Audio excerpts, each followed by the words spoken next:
দেশের broadband internet সংযোগের 40% পুনরায় ঠিক করা হয়েছে এবং বেশিরভাগ গ্রাহক আজকের মধ্যে সংযোগ পেয়ে যাবেন বলে জানিয়েছেন আইএসপিএবি সভাপতি মোহাম্মদ ইমদাদুল হক।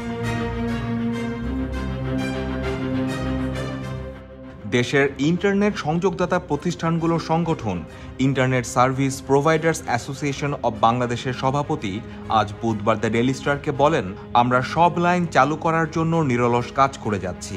আশা করি বেশিরভাগ গ্রাহক আজকের মধ্যে ব্রডব্যান্ড ইন্টারনেট পেয়ে যাবেন।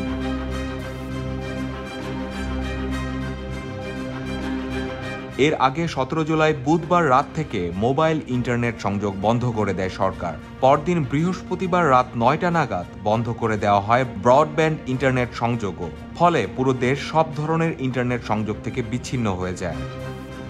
গতকাল মঙ্গলবার রাত 9টার দিকে অগ্রাধিকার ভিত্তিতে বাছাইকৃত এলাকায় ইন্টারনেট সংযোগ চালু হয়।